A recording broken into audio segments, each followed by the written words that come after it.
¿Qué tal? ¿Cómo va? Muy buenas noches, bienvenidos, bienvenidas. Hoy en el Festival del Bien Público, la creatividad, los spots, el pensamiento y los buenos invitados nos van a ayudar a pensar en una temática muy fuerte y que nos queda a veces un poco lejos, pero no por eso nos amerita dejar este tema de lado, sino todo lo contrario, profundizarlo. Es la temática vinculada a la problemática de los refugiados. 1 de cada 88 seres humanos en el mundo tiene esta problemática en su vida. Tiene que irse de su país de origen en condiciones desesperadas y desesperantes en busca de una vida mejor. Y justamente nos vamos a meter con esta placa que da cuenta un poco de la dimensión.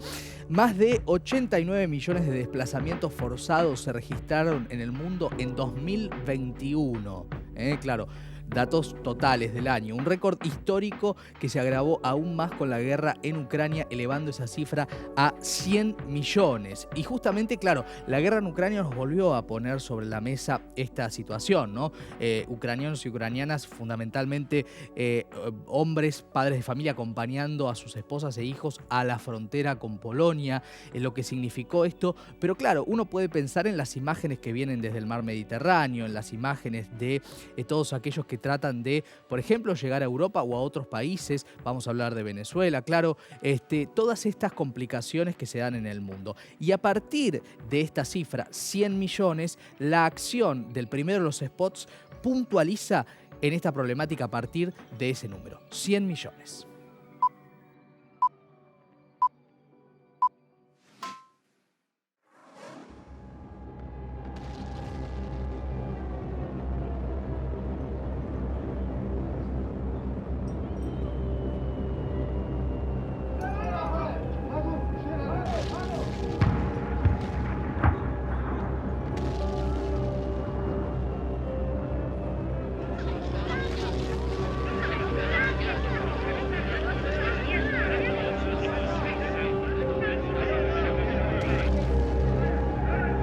Me llamo María, soy de Costa de Marfil.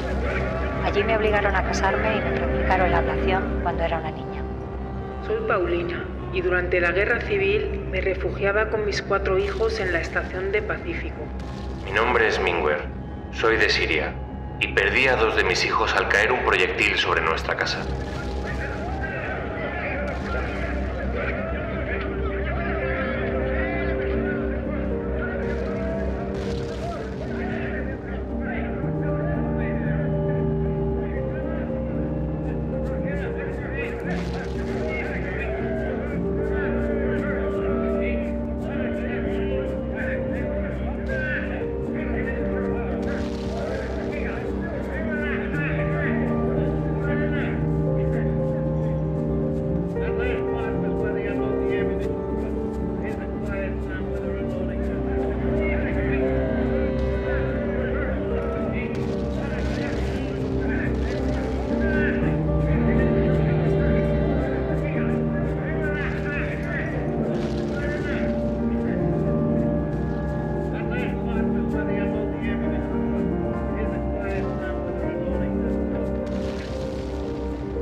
Lo que no vemos o lo que no queremos ver en muchos casos, ¿no? Es lo que plantea esta campaña, esta acción que se llevó adelante en el subte de Madrid este año, 2022, en la estación Chamberí, y que justamente esta intervención se impone, ¿no? Incluso para las personas que van rápido a cumplir con sus obligaciones en un lugar tan transitado como un subterráneo. Conocer esos detalles, ¿no? Conocer esas historias, algo que en la vida museística, si uno se pone a pensar, muchas veces está está, ¿no? Las voces y las palabras en esas figuras anónimas y las realidades, ¿no? De cómo duermen, de cómo viven, de los dolores que pasan para tratar de empatizar y generar un cambio. La campaña que viene ahora también tiene que ver con uno de los casos y una de las voces que escuchábamos recién, que tiene que ver con la tragedia de refugiados sirios. Llegaron decenas de miles entre 2014 y 2015 a Países Bajos y de esta manera se contó sus historias, esas que quedan detrás de la fuente.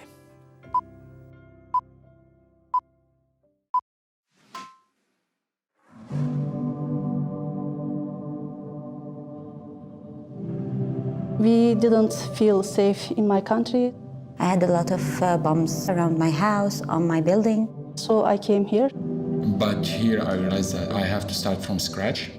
I was always thinking to have the chance to be a developer. Hack Your Future was the gate to start. I remember like this, hello world, that was my first line of code, and that was the moment I felt I'm actually becoming a web developer. I was flying because I got a job and what I want. It was real and I saw the contract. It's very rewarding to be productive, to be part of society, to build something and other people use it, really.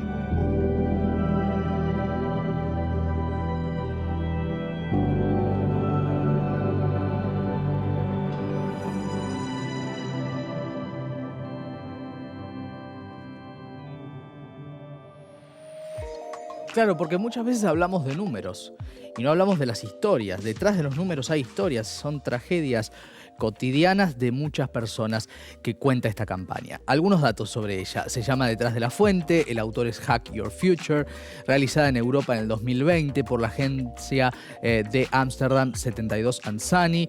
Es un video para replantear la conversación sobre los refugiados y abordar los estigmas y estereotipos que ensombrecen su potencial al solicitar un trabajo. También el tema del trabajo, ¿no?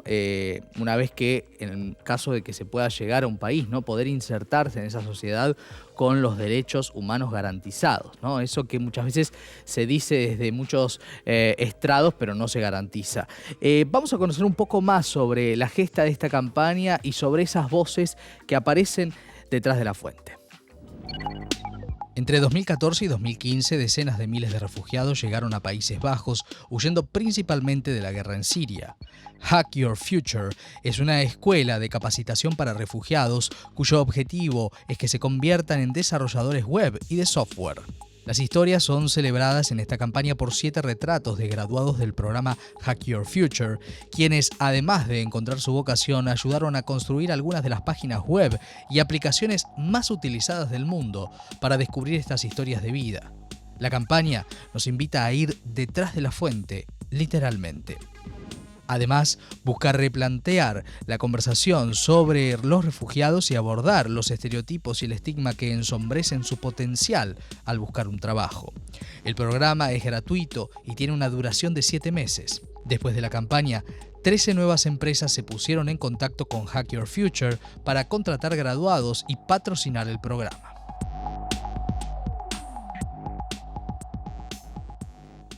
Bueno, y tenemos hoy invitados muy interesantes para que charlen con nosotros. En primer lugar, Florencia Masadi, que es directora artística de El Cine Migrante, un festival internacional muy importante sobre esta temática. Bienvenida. Muchas gracias. A vos por venir. Y Mariano Ruiz, coordinador de proyectos de la Fundación AMAL Argentina. Bienvenido. Gracias. También. Bueno, arranco por vos, Flor. Hemos pasado en el programa algunas de los trailers de películas que cuentan la temática de los refugiados. Arranco por el primero de los spots, ¿no? Que justamente en este caso, digo, da cuenta de lo que hay que intervenir en la sociedad para que esto se conozca, ¿no? A ustedes, en definitiva, el objetivo es lo mismo, ¿no? Intervenir desde el festival. ¿Por qué no se conoce y cómo ves la campaña que compartimos al principio? Yo no creo que no se conozca, justamente. Creo que en realidad como sociedad y como humanidad no miramos lo que no deseamos mirar y lo que mirar nos implica una modificación tan sustancial de nuestras maneras de habitar el mundo, sí, que nos modificarían casi cotidianamente cosas que claro, no deberíamos no dejar de modificar. Una sola cosa, por ejemplo, un primer dato. Cuando la mayor parte de los países se niegan a pensar que los migrantes o las personas refugiadas provenientes del Sub-Sahara, que queda en el continente africano, ¿no? Es la zona subsahariana del continente africano.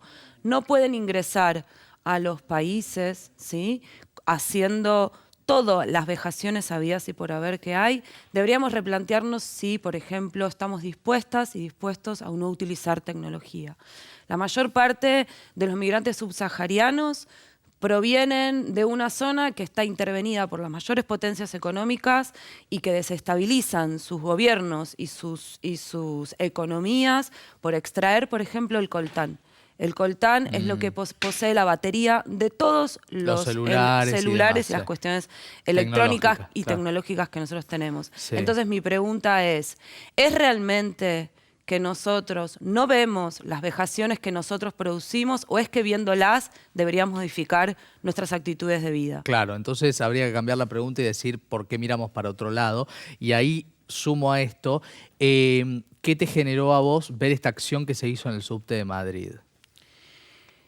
Por momentos, yo viví mucho tiempo en España y la realidad de la frontera española o la realidad de la frontera europea del mar Mediterráneo con una de las zonas más importantes que es África, te genera una sensación de contradicción muy grande, ¿no? Porque es una zona transitada históricamente. No es que haya algo que se desconozca de la vida que está por fuera de las fronteras de lo que es la Unión Europea. Y de alguna manera las estrategias de sensibilización para mí vuelven a lo mismo, ¿no? Como vuelven a tratar de pensar que hay una actitud nuestra de solidaridad o de condescendencia que podría modificar las circunstancias. Nosotros seguimos pensando que tenemos que mirar eso, pero lo tenemos que mirar entendiendo que las personas migrantes y refugiadas son potentes. No necesitan de nuestra ayuda, necesitan justamente todo lo contrario, que nos vayamos de donde ellos viven. Bien, bien, muy interesante. Mariano, ¿qué pensás de lo que vimos en este spot, en el metro de Madrid? Particularmente, a ver, siempre te apelamos al sufrimiento, a ver cómo sufre el otro, a tratar de ponernos en el lugar del otro, ¿no? Pero sí, la verdad es que no hace falta más que prender la televisión. A ver, como decía Florencia hace un rato, habría que preguntarle a cuántas personas en España, con esto de la frontera con Marruecos, sabe que hace no mucho, menos de 2 meses, murieron alrededor de 50 personas aplastadas en una estampida intentando entrar a España, ¿no? Es lo mismo que sucede cuando le preguntamos a los ciudadanos americanos si conocen cuál es la realidad de la frontera sur de los Estados Unidos. Claro, claro. Sí, tan cerca y tan lejos, ¿no? En exactamente, cuanto a pero la responsabilidad ciudadana. Tiene que ver con lo que no queremos ver. Sí, sí, está ahí. Y también me parece que tiene que ver con lo que pasa geopolíticamente, ¿no? Porque en definitiva se dice mucho, un poco lo que Greta Thunberg critica en términos ambientales. Se dice mucho de los estrados, pero a la hora de tomar decisiones no es lo mismo, ¿no? Exactamente. Y de hecho, cuando mencionabas al principio con la primer placa sobre la cantidad de refugiados ucranianos, ¿por qué no pensamos de la gente que está viviendo en Kenia, los campos de refugiados que existen en África? A ver, están ahí hace un montón y solo se habla de Ucrania, solo se habla de los refugiados ucranianos solamente porque son cristianos y se parecen más a nosotros. O europeos, ¿no? O porque europeos. sí, también hay esto, ¿no? Sí, de hecho cuando sucedió la guerra de Ucrania, lo primero que uno observó es que los migrantes ucranianos podían pasar las distintas fronteras, pero los migrantes o las personas provenientes, por ejemplo, de países del continente africano, no podían ingresar ni solicitar refugio. Eso me parece que habla de algo que nos atraviesa como humanidad hace más de 6 siglos. Yo trabajo hace más de 20 años en cuestiones migratorias y en cuestiones vinculadas a la sensibilidad y a la producción de un sentido. Lo que yo creo que el sentido más concreto es entender que las personas migrantes y refugiadas son personas que se cansan de decir este es el único lugar que vos me vas a dar para mí, para vivir, y hace más de 6 siglos que vos me estás determinando que yo lo único que tengo que hacer es ocupar este lugar de la sociedad. Me rebelo a esa imposición colonial, me rebelo y establezco cualquier tipo de modo para cruzar la frontera. Claro, totalmente. Y una vez que llegan, en el mejor de los casos, ¿no? Que pueden llegar a vivir en condiciones de una sociedad que los acoge, que en general esto no pasa o pasa con situaciones muy vejatorias, está el tema de la inclusión laboral, que lo veíamos en el segundo spot, que es también, ¿no? La inclusión laboral, un tema absolutamente, prácticamente vedado, ¿no? O por lo menos con los derechos garantizados, ¿no? Sí, a ver, es muy difícil para las personas migrantes y refugiadas llegar a un país, establecerse, reasentarse, empezar de nuevo. Nosotros particularmente desde nuestra fundación trabajamos en un programa que se llama Patrocinio Comunitario y apunta a crear grupos de voluntarios de comunidades en Argentina que estén dispuestas a acoger a personas refugiadas y ayudarlas en esa integración, en acceder a sus derechos fundamentales, salud, educación, trabajo. Es un desafío. Sí, totalmente. Seguimos charlando, porque tenemos varios spots más. En este caso, el No Pan de cada día, el que viene ahora, habla de la situación de los venezolanos y venezolanas, algo que quizás conocemos por una cuestión geográfica más de cerca y que vale la pena profundizar.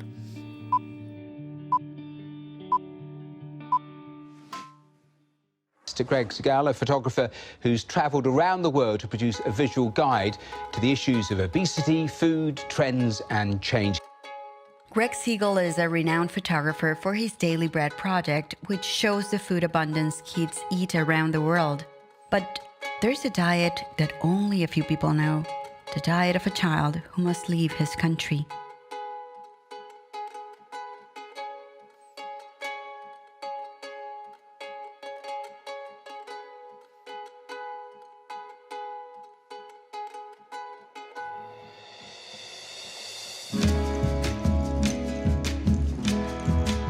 Next to Greg, we portray the scarcity diet and the condition of 5 Venezuelan children and their refugee mothers in Colombia.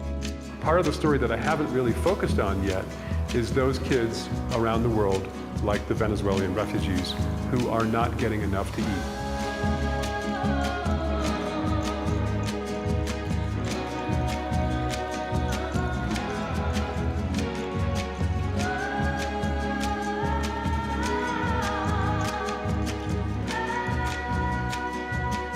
Using a crowdfunding platform, we turned each picture into a worldwide donation source where each donor received an original copy of the series in return. The collection was present in other media channels that invited spectators to visit the site and donate. Pan, arepas y galletas sirvieron para esquivar el hambre. Venezuelans are now the largest group by nationality. Nunca termina, es un trabajo que ha realizado el fotógrafo para presentar su más reciente colección que retrata a las madres e hijos venezolanos refugiados en Colombia y su travesía al salir del país.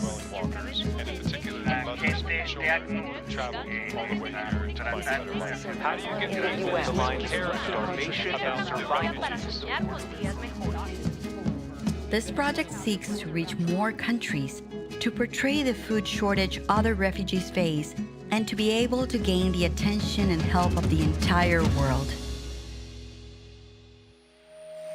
Bueno, le voy a preguntar a nuestros invitados si estas campañas que obviamente juntan fondos y que me parece que es loable, obviamente, si no pueden ir un poquito más allá. A ver. Para ir un poquito más allá hay que ponerse más en el lugar del otro, ¿no? No solo colaborar con las personas refugiadas es mirar una campaña y decir, bueno, voy a hacer clic y voy a donar. Claro, moverte de tu lugar, ¿no? Es un poco lo que decía salir de la Flor zona de antes. confort. Sí. Salir de nuestra zona de confort y decir, bueno, ¿qué puedo hacer por los demás? ¿Cómo puedo integrar a estas personas a nuestra sociedad? Sí. ¿Y cómo, Flor? ¿Qué pensás? Me parece que lo primero es tratar de entender que el mundo no es como lo pensamos, no tiene los valores que... Nuestros valores no son valores universales. Claro. Son hegemónicos en todo caso, ¿no? Exactamente, son hegemónicos. Yo trabajo mucho con migrantes subsaharianos, principalmente con la comunidad senegalesa.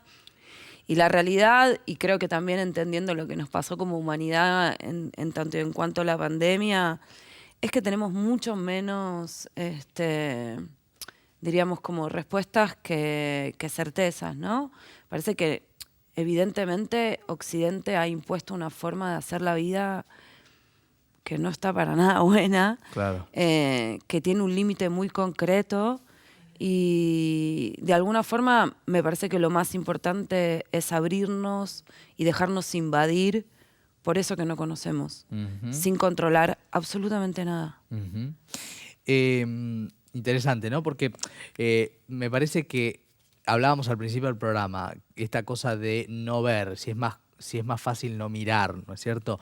Bueno, y todos los pasos que desde las pequeñas participaciones podemos hacer, ¿no? Me parece que acá el programa en este caso está tratando de movilizarnos desde un lugar de confort y a veces de desconocimiento, ¿no? Digo, pueden coexistir las dos cosas. Sí. Contame un poco sobre lo que hacen ustedes, Mariano, en Amal. Sí, como te decía, nuestra fundación nació con lo que fue en su momento el programa Siria en Argentina, que apuntó a replicar un modelo canadiense que tiene que ver con esta idea de que las propias comunidades sean quienes acojan a las personas y las ayuden apenas llegan a nuestro país durante un periodo de 12 meses a conseguir una vivienda, conseguir un trabajo, acceder al sistema de salud, acceder a su documentación, regularización migratoria. ¿Y cómo les va con esto? ¿Se puede concretar?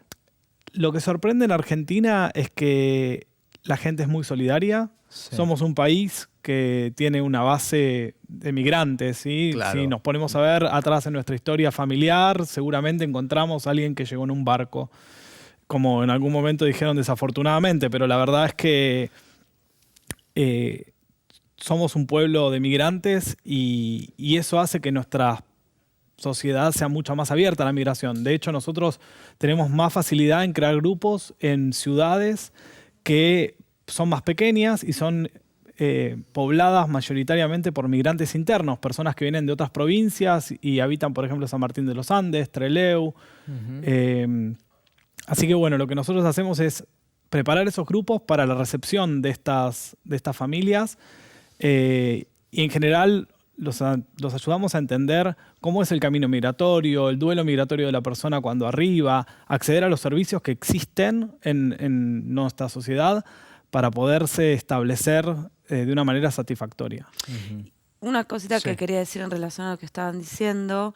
Igual es sorprendente justamente lo que estaba diciendo, porque Argentina puede ser solidaria con esa visión del refugiado porque hay una mirada de que nuestra identidad es una identidad de venida de los barcos, que también es una mirada absolutamente hegemónica, porque no salimos de los barcos, sino todo lo contrario. Y un mestizaje. No, sí, y que nuestra mayor parte de la población no es una población blanca, primero y principal. Exacto. Pero lo interesante de eso es que Argentina, y por eso nosotras empezamos a hacer Cine Migrante, de hecho, hace 14 años, tiene una sensación muy clara de solidaridad con ese otro que es muy distante, tan distante que es parecido a mí, ¿no? El refugiado europeo, por ejemplo, es maravilloso, ¿no? Entonces somos como súper solidarios, que es un poco lo mismo que pasó con Ucrania, ¿no? Es esa figura muy bella que se puede mirar, porque lo bello de esa forma, occidentalmente, se puede mirar. Ahora,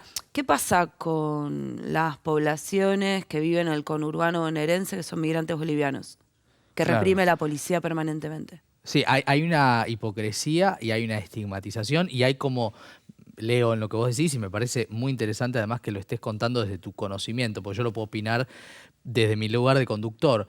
Como si hubieras refugiados de primera y de segunda. Totalmente, totalmente. Sí, o como si hubiese personas que se mueven por el territorio y que sí son como merecedoras de derechos y otras que se mueven por el territorio y que no lo son porque seguramente son otra cosa. Ese otro que es mucho más pegado a nosotros que ese otro refugiado con el pañuelito blanco de ojitos claros que pide, ese otro que está mucho más adentro es al que nunca queremos darle ningún lugar. Al contrario, es al que le damos el lugar de narcotraficantes, chorros, los pibes de los barrios. Sí, es interesante que se diga esto y que lo puedas decir también, Flor, me parece, porque nos hace pensar en que a veces nuestro nivel de comodidad ante ciertas situaciones supera lo que uno puede leer en primera instancia, ¿no? A veces solo mirar para el costado, no mirar a una distancia enorme. Y el hecho de mirar a veces a tales distancias es una manera de comodidad. También me parece que, a fin de que nadie se sienta señalado vilmente, que no es el espíritu de nadie de los que estamos aquí, es un camino que uno puede recorrer, ¿no es cierto? Y es un camino positivo que vale la pena empezar a movilizarse. Ojalá este sea el puntapié inicial para alguno o alguna que está del otro lado. Teníamos acá algunas fotos que tienen que ver con la campaña que veíamos antes. El fotógrafo es Greg Segal, estadounidense, que fue reconocido por crear la serie Daily Bread, en donde se retrató la dieta diaria de distintos niños alrededor del mundo, y esto permitía conectar con las particularidades de cada cultura. Interesante esto, ¿no? Porque hablar de elementos concretos, hablar de algo tan central para la humanidad toda, pero para las infancias concretamente, que es la alimentación. Te pregunto porque un poco fuera de aire debatíamos algunas cosas y Mariano decía algunas cuestiones que no quebramos el off, pero sí me parecen interesantes para preguntarte. ¿Cuánto en las campañas ves que hay un lavado de culpas y cuánto una actitud real? Porque me parece que esto hay que decirlo al aire también. Mucho. Mucho lavado de culpas. Mucho lavado de culpas, porque la verdad es que, a ver, nosotros vemos esas imágenes y apuntamos a quién. ¿Quién la tiene que ver? Bueno, la persona que se siente interpelada por eso, la campaña apunta a que haga un clic y done dinero. El tema es, la persona que está del otro lado, ¿se pregunta qué se hace con ese dinero? ¿Cuánto de ese dinero va a las personas que realmente lo necesitan? Claro. Y una cosa también en relación a eso, ¿no? Que siempre somos nosotros los que vamos a poder salvar, ¿no? Como esa cosa de, o sea, recién decías, es un fotógrafo estadounidense. Y yo decía, esa cosa de decir, bueno, voy a ser el héroe, ¿no? Voy a hacer una campaña por la humanidad. Es la construcción. Y es como, ¿sabés? La mejor campaña que podrías hacer por la humanidad es retirarte como cultura de todos los lugares en donde tu sociedad y tus valores se impone como único modo. Desde la violencia, ¿no? Claro. Sí. O sea, me parece que esto también es un buen pie porque el spot que viene ahora se vincula con lo que venimos charlando, pero desde España. Volvemos a España y volvemos a los bordes, los márgenes, los límites, ¿no? Tan interesantes para conversar. A ver.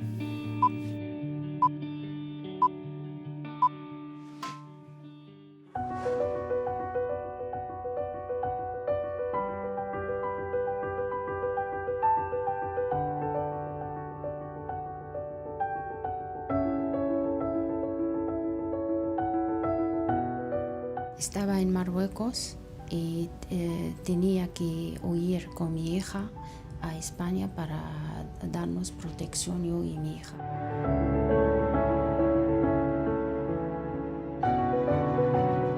Con la ayuda de SEAR me han ayudado a conseguir el estatuto de refugiado y también me han dado trabajo y ahora estoy estable.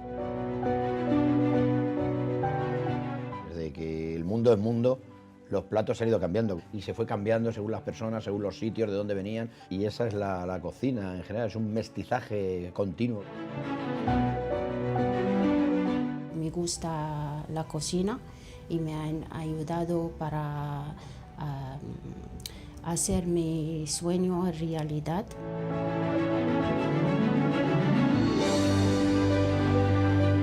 Tengo experiencia en la cocina marroquí porque mi madre me enseñaba, pero he hecho un curso de cocina para aprender más. El cocinero, cuando está cocinando para otro, está poniendo todo su ser, todo su alma, todo su corazón, y es una manera de socializar, de culturizar, de juntarnos alrededor de una mesa.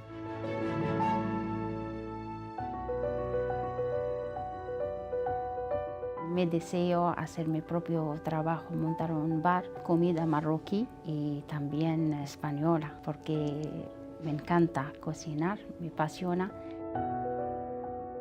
Porque las recetas no entienden de fronteras. Acoge un plato.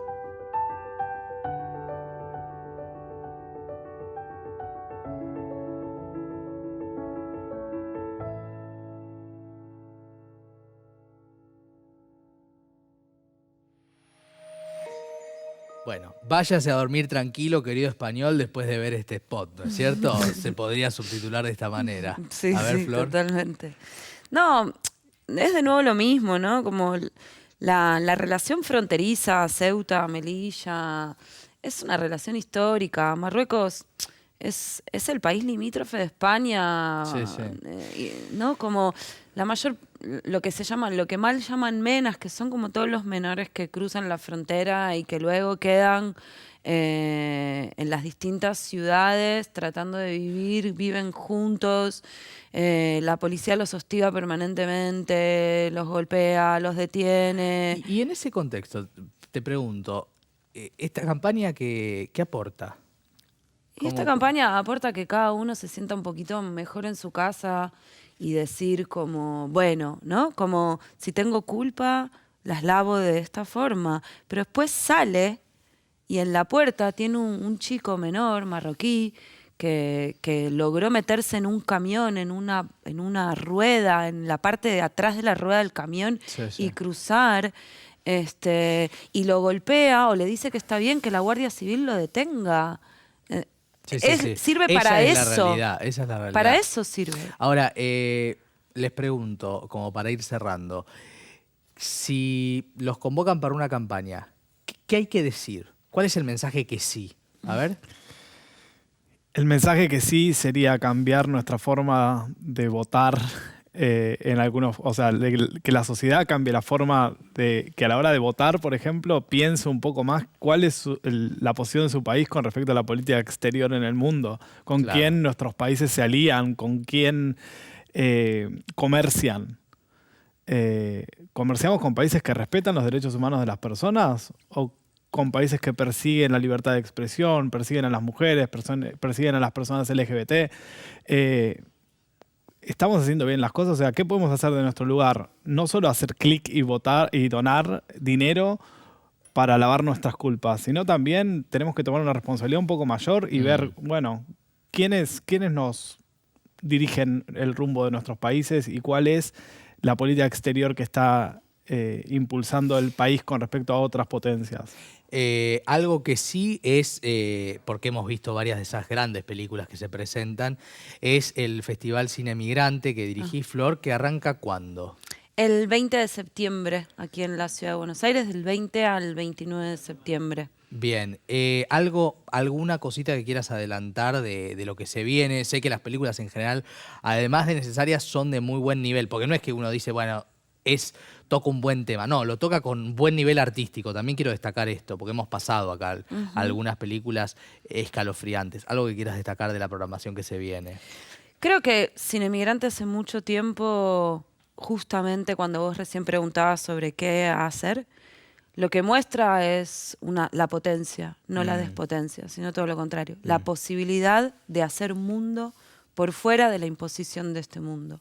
La posibilidad de reconstruir los lazos con un conocimiento que estuvo previo a la instalación de la colonialidad y que está presente en los movimientos Black Lives Matter, que está presente en lo que mal se denominan las segundas generaciones de los suburbios franceses, que están presentes en nuestros jóvenes.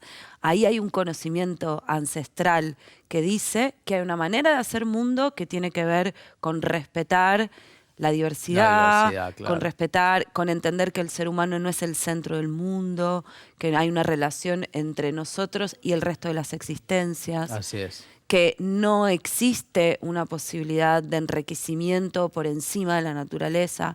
Todo eso va a modificar absolutamente la humanidad y la gente no va a tener que migrar, porque lo más importante no es migrar, lo más importante es no migrar. Exacto, poder elegir dónde uno quiere estar. A los dos muchas gracias, un placer. Muchas gracias a vos. Gracias a vos. Bueno, muy enriquecedor, ¿no? Nuestros invitados del día de hoy en debate con respecto a los spots. Vamos a uno que tiene que ver con Amnistía Internacional, La Nación de los Refugiados es su título.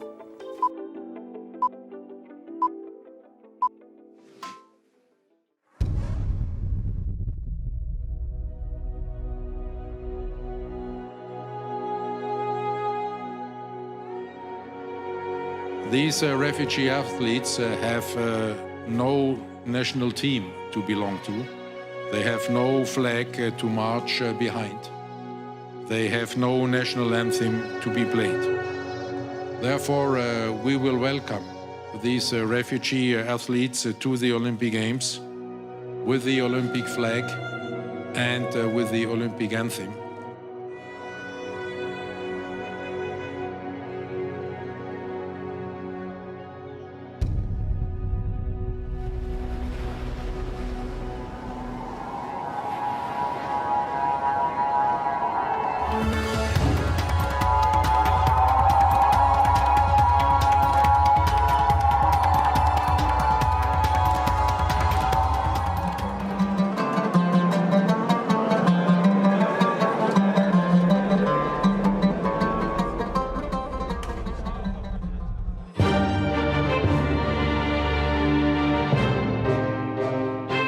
أنا لا أكتب موسيقى فقط لشعوب مثل العرب أو الكرد أو الأتراك، بل أكتبها لكل العالم.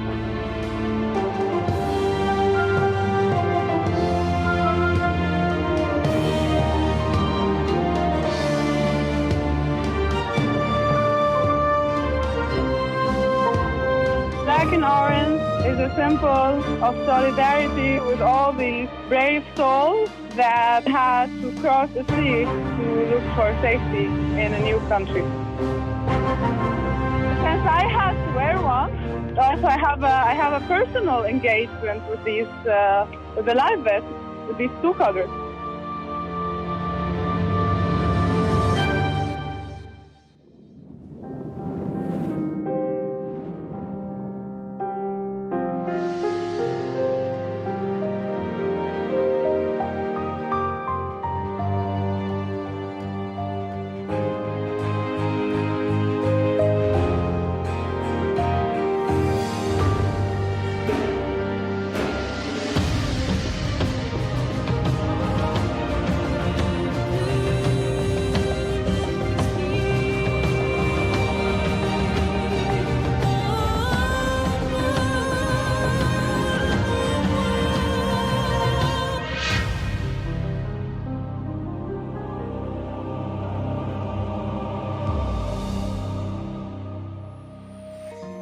Bueno, cómo se queda uno pensando, ¿no? Resignificando los spots. El que veíamos recién, La Nación de los Refugiados, fue realizado por Amnistía Internacional en el 2016 a escala global. La agencia es Ogilvy y Mather.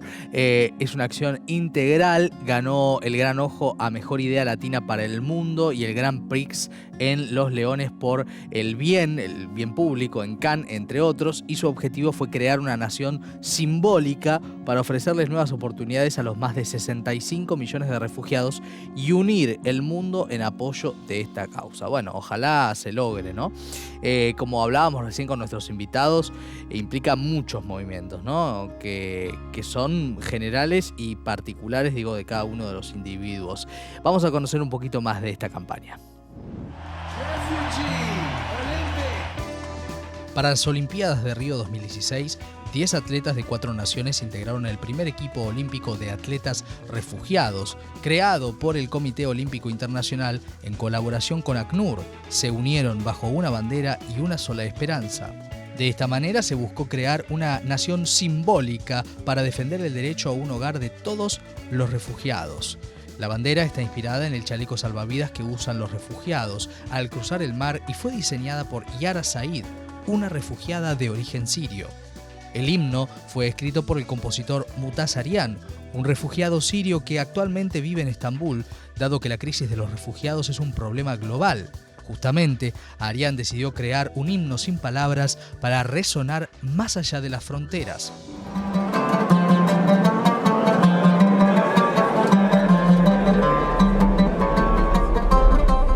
La campaña captó la atención de los diarios, blogs y canales de televisión más importantes del mundo y obtuvo más de 2 millones de impresiones. Para los Juegos Olímpicos de 2020, el número de atletas refugiados aumentó de 10 en 2016 a 29. El equipo estuvo compuesto por atletas originarios de 11 países que actualmente residen y entrenan en 13 países con el apoyo del programa de becas olímpicas para atletas refugiados del COI. La acción obtuvo múltiples premios en las principales competencias internacionales de creatividad del mundo.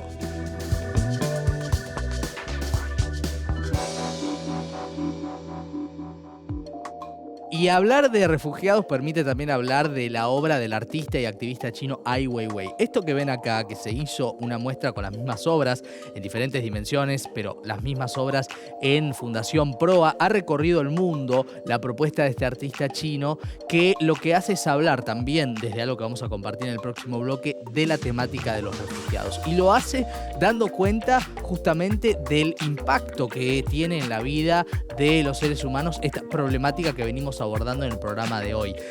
Vamos a conocer en un rato nada más cómo el arte se mete con el mundo de los refugiados, desde el cine, desde el arte, desde la literatura. Eso después de esta breve pausa. Ya volvemos.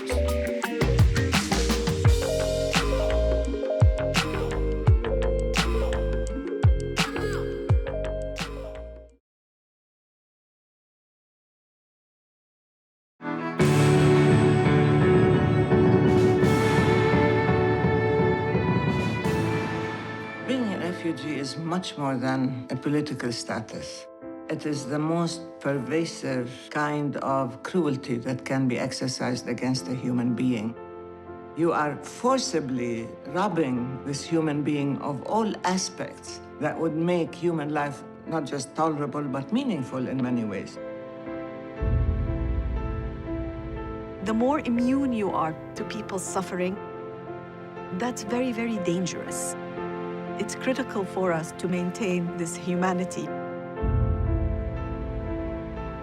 الان 60 روزه با پسرم همینطوری داریم میچرخیم، ولی هیچ کس نیستش که بگه یه راهی رو بخواد به ما نشون بده.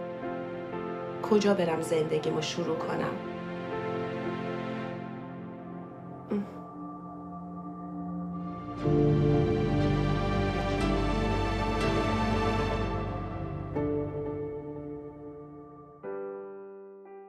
Y decíamos que el arte cuenta las cosas mucho mejor. Lo veíamos con Ai Weiwei, lo veíamos con lo que pasa, por ejemplo, en el Festival de Cine Migrante, y también se observa en la literatura latinoamericana, porque la escritora ecuatoriana María Fernanda Ampuero, en su último libro, Sacrificios Humanos, que está disponible en la Argentina, cuenta, a partir de una experiencia personal, los padecimientos de la inmigración en un contexto violento, ¿no? El primero de los cuentos de ese libro justamente indaga en esta cuestión. Desde Ecuador está conectada para hablar con nosotros. María Fernanda, bienvenida, buenas noches.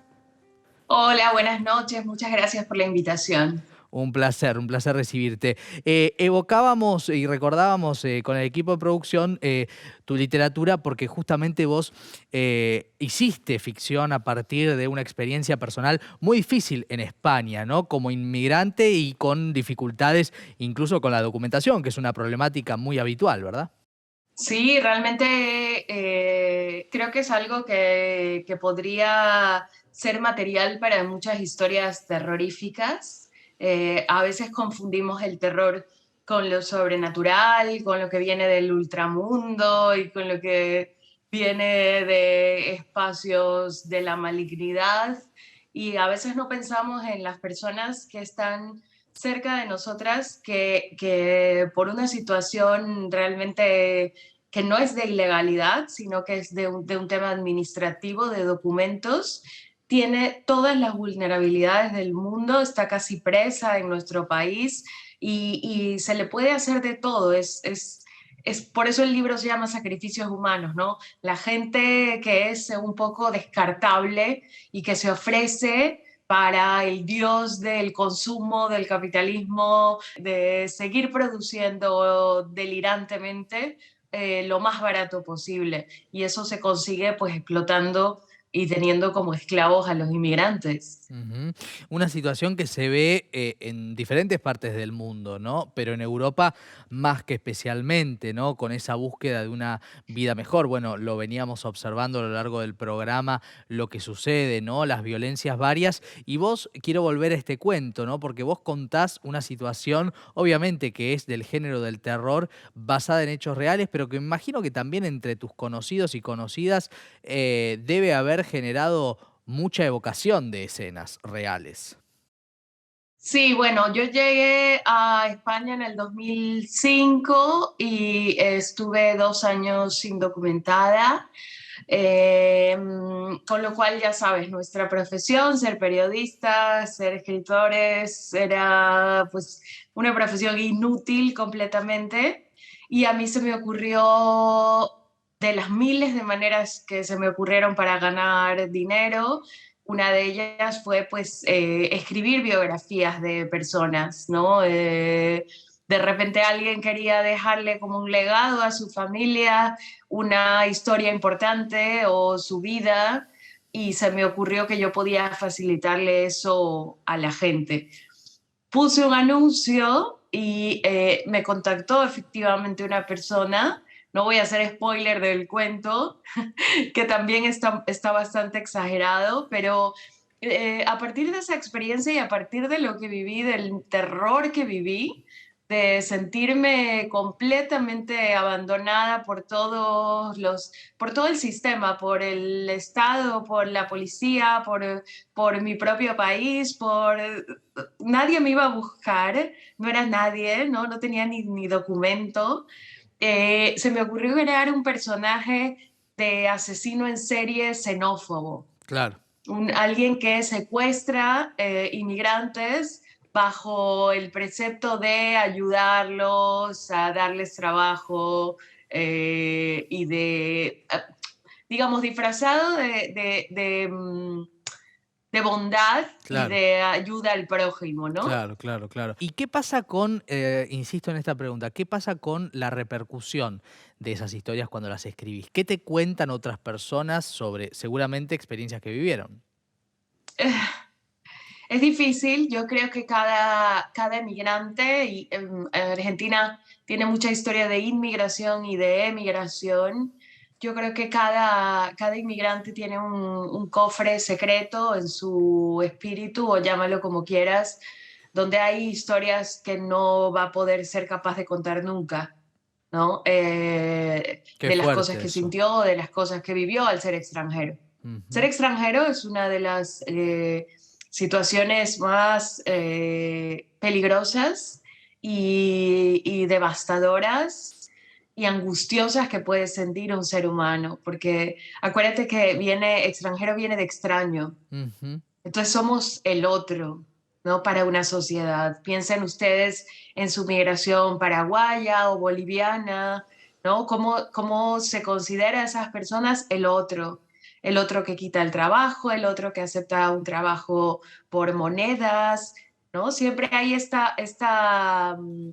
este juego macabro que hace el capitalismo de decir, ódiense entre los pobres, ¿no? Total. O sea, no nos odien a nosotros, ódiense entre los pobres. Odia al inmigrante, odia al paraguayo, odia al sudaca, odia al moro. No nos odies a nosotros que tenemos toda la riqueza, claro, en nuestras manos.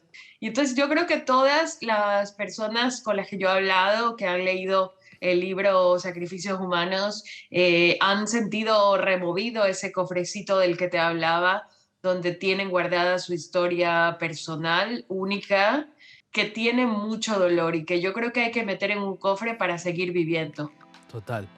Bueno, quiero recomendar fervientemente la literatura de María Fernanda Ampuero, Sacrificios Humanos se llama el libro, para que puedan seguir reflexionando sobre este tema vinculado a refugiados, el tema del programa del día de hoy. María Fernanda, gracias, es un placer enorme.